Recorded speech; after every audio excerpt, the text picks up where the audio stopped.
I think I'm a game designer today because of D&D. As a D&D player, it really excited me that I was going to be able to connect my passion with my work. I was always the dungeon master. I get real fun out of crafting really amazing experiences for players. My game career and my passion for D&D come back full circle is just amazing.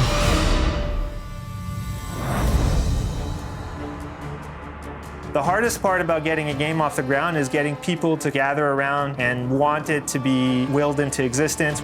We're not short on ambition at the studio. We're a small, very, very small studio. There's no red tape. I can come up with an idea on Saturday and on Monday put it in production.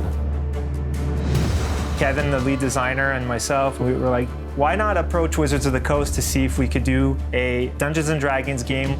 The response I got back from WotC was they just wanted to shut us down, basically. They didn't want us to make a Dungeons & Dragons game, but we wanted to make one.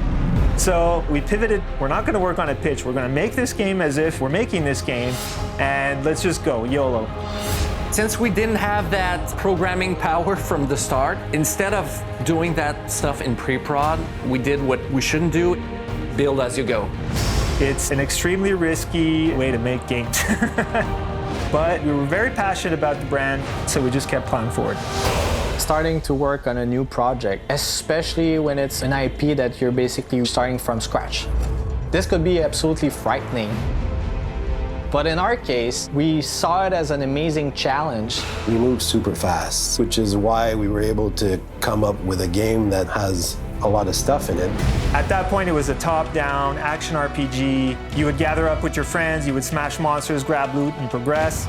But it was missing something. It wasn't taking the characters, taking the Forgotten Realms, and rendering them to the level of fidelity that I wanted as a player. But we were still happy with our progress. We were growing as a team. At GDC, we got 6 offers from 6 different publishers to publish the game. Everyone really wanted it. I've been making games for 20 years now. I had never been on the side of a pitch where everyone wants the game. He'd been working for a year trying to get the gig, risking all his life, trying to get this project going. Had a meeting with Wizards, and the response was like, well, it's still too small. It's not big enough. Take a different direction. I was just crushed. But there was something that I didn't know that was happening behind the scenes. So a little bit of time went by, and I had a heart-to-heart conversation on the phone with David. I'm like, come on, man. You gotta let us make this game. We really want to make it. Everyone wants in on it. Pick the publisher that you want us to work with. And so they decided, they said, you're not going to work with any of those publishers. We're going to publish it with you. From that day on, the game was greenlit, and we went forward with WotC as the publisher and us as the developer. The team size, when I joined, it was about 11 people to now 60 plus people. I just said, okay, I'm diving into it. I'm quitting my job. I'm joining you. We need a diverse cast of characters to represent well the game that we want to make. If you're passionate about your craft, if you're passionate about making games, then that passion is going to come through in the game.